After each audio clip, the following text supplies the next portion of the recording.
Bonjour. Moi, j'ai la chance de pouvoir me lever. Puis j'ai un petit défi parce que vous êtes assis là depuis 9 heures à écouter des gens parler un après l'autre. Je disais que j'étais pas prêt un peu à la blague parce que je suis complètement paniqué d'avoir à vous résumer notre projet, c'est-à-dire 30 ans de développement économique communautaire dans les quartiers centraux de Montréal, de vous parler des enjeux de la réorganisation actuelle à Montréal, d'en dégager certaines perspectives alors qu'on est en plein dedans. Et j'ai 7 minutes pour le faire.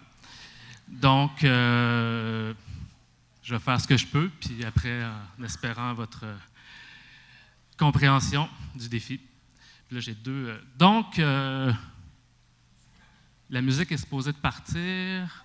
Les années 80, les années disco. Bon, ça ne marche pas. Dans les années 80, on traversait une crise économique et il y a des gens dans des communautés locales qui ont décidé de s'occuper du développement économique et qui ont créé les premières CEDEC, dont la CEDEC Centre-Sud a été créée en 1986. Et aujourd'hui, 14 mai, 9 heures, donc je vais être très prudent.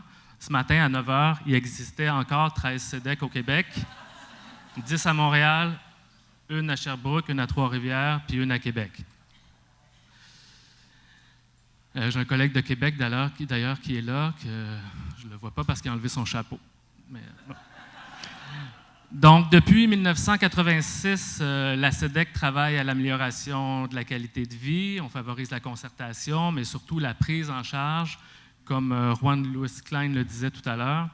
C'est-à-dire les acteurs de la communauté, donc les gens qui y habitent, les citoyens et citoyennes, les organisations locales, mais aussi les entrepreneurs, les institutions publiques, les organismes communautaires, avaient leur mot, non seulement leur mot, mais ils étaient partie prenante du développement économique de leur territoire.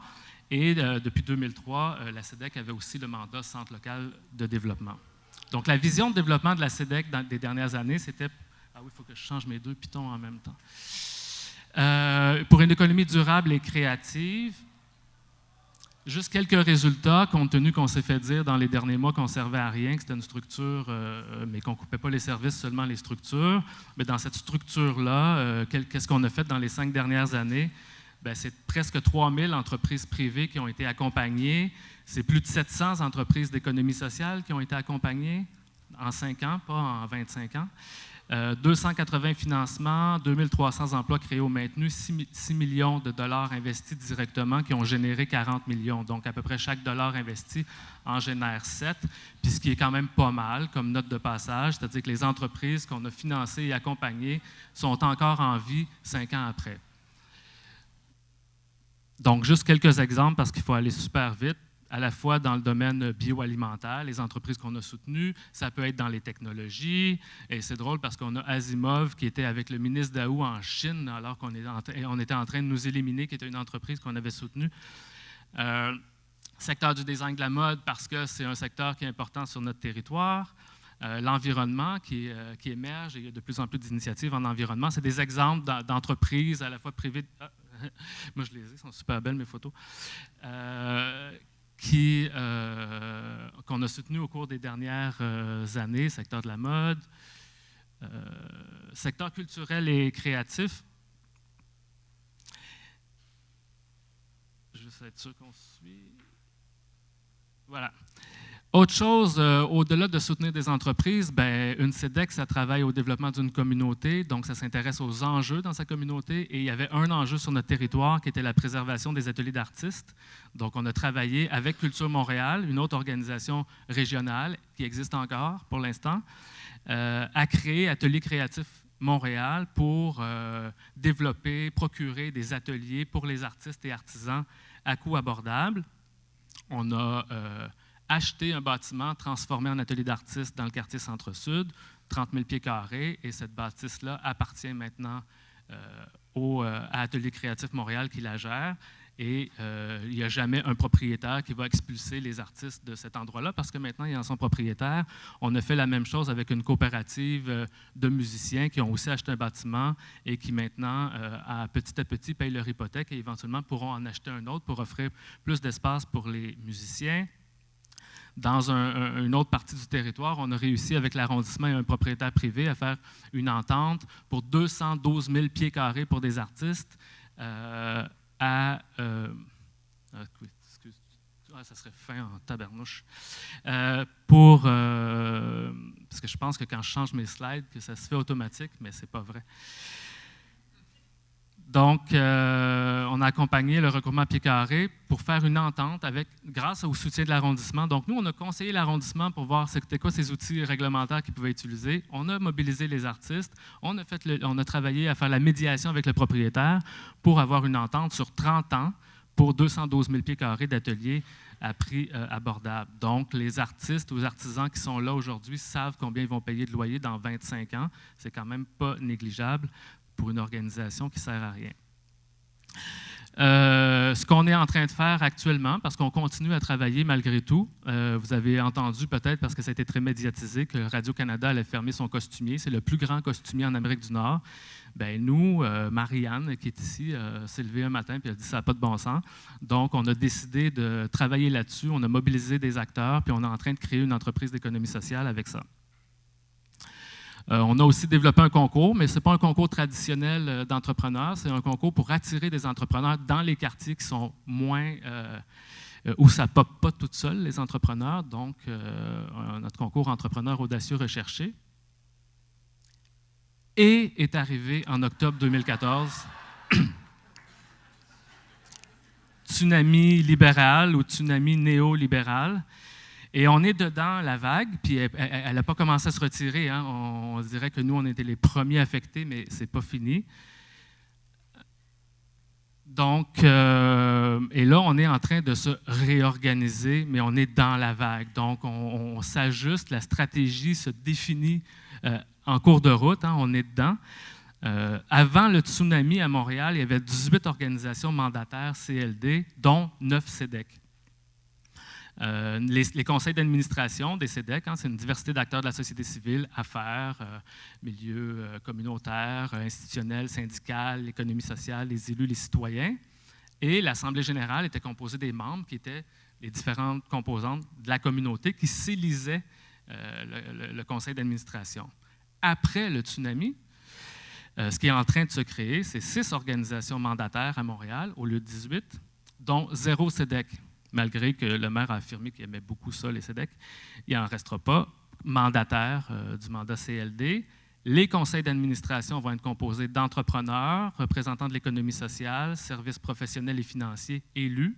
Comme par hasard, plus de milieu syndical, plus de milieu communautaire. Et les assemblées générales, ce qui se dessine, c'est que ça va être le conseil d'administration va être l'assemblée générale, donc ils vont s'élire entre eux pour diriger. Et actuellement, la situation, c'est qu'il y a certaines CEDEC qui décident d'investir dans ces 6 organisations-là, de rentrer dedans, ce qui est notre position. Et il y a des CEDEC qui décident de tenter de survivre et de se maintenir en dehors de ces 6 organisations-là. Quelques enjeux sur la mise en place de ces 6 entités dont on ne connaît toujours pas le nom. C'est la perte du pouvoir des communautés locales sur leur développement économique, parce que là, il n'y a plus un rapport direct entre l'élection du conseil d'administration. Un deuxième, il y a quand même 60% du budget qui est coupé, c'est un petit enjeu. Un autre enjeu, est-ce qu'on est en train de créer des organisations qui vont faire de l'aide technique aux entreprises ou on veut avoir des organisations qui vont faire du développement de communautés ou de quartiers complets? Donc ça, qui inclut le soutien aux entreprises, mais aussi la concertation, la mobilisation du milieu, l'employabilité, comme on faisait les CEDEC avant. On ne le sait pas. On ne le sait pas encore. On est dedans, puis ça va dépendre qui va être dedans et ce qui va se dessiner, mais ça, on ne le sait pas, mais c'est un enjeu. L'autre, qu'est-ce qu'on va faire avec les quartiers où il y en a moins d'entrepreneurs, puis ça ne se passe pas tout seul? Parce que si la cible, c'est le nombre d'entreprises soutenues et accompagnées, bien, sur un territoire comme le nôtre, on pourrait très bien se concentrer sur les entreprises au centre-ville, puis dans une partie du plateau Mont-Royal où il y en a plein d'entrepreneurs, on les soutient, on les accompagne, puis il ne pourrait rien se passer dans les autres parties de notre territoire, parce que l'objectif, de toute façon, c'est la quantité d'entreprises soutenues. Donc là, il y a un enjeu sur comment on fait pour développer l'ensemble du territoire. Et évidemment, il y a un enjeu, qu'est-ce qui va arriver avec les CEDEC qui vont décider de continuer à côté. Oui, j'arrive, tu vas voir. Quelques éléments de stratégie. Moi, c'est un vert, hein, ça, j'ai un peu de problème avec les couleurs. Quelques éléments de stratégie de la CEDEC Centre-Sud Plateau, donc notre stratégie à nous. Nous, on a décidé de nous intégrer dans la nouvelle en se disant qu'on va avoir plus d'influence en rentrant dedans, puis éventuellement, on va contribuer à la transformer. On veut préserver la vision qu'on porte, nous, du développement de la communauté et l'expertise à la fois au sein du conseil d'administration et de l'équipe. Donc, on a identifié 3 administrateurs qui vont être membres du conseil d'administration, qui sont des personnes expérimentées, solides et qui ne sont pas du genre à se faire imposer des choses. Et on a une bonne partie de notre équipe qui va être dans l'organisation également. Et compte tenu que ce n'est pas possible de le faire dans la structure, on a décidé de créer un comité consultatif qui va être relié au conseil d'administration sur l'économie sociale, puis éventuellement, qui pourrait être plus large, économie sociale et développement local. Donc, on crée à côté ce qu'on ne peut pas faire dedans pour l'instant en attendant que la vague se retire. Et on a un enjeu qui est tenté de maintenir un partenariat avec Développement économique Canada pour garder le volet concertation, mobilisation, projet structurant dans les quartiers. Et la dernière, la conclusion. Ah, j'étais déjà là, excusez. OK, tu avais déjà le punch. Excusez. Tu vas plus vite que moi, c'est parce que tu veux que je finisse, je comprends. Tu trompes le rouge puis le vert, moi aussi. En fait, la question, c'est qu'est-ce qui reste après le tsunami? En tout cas, nous, on ne le sait pas, puis même dans les organisations actuelles, on est dedans, puis on ne sait pas trop où ça nous mène. Sauf que ce qui est sûr, je pense que notre volonté, c'est la mienne, c'est probablement celle de la plupart des gens qui sont ici, c'est de continuer de rester engagés pour développer des communautés qui sont prospères, solidaires, inclusives, vibrantes et écologiques. À mon avis, notre engagement est inébranlable. On va investir dedans, dehors. S'il faut créer d'autres organisations, on va les créer, que ce soit à Montréal, à Gaspé ou à Nicolette. Et quelqu'un parlait de résilience ce matin. On est peut-être résilient, mais on est aussi résistant.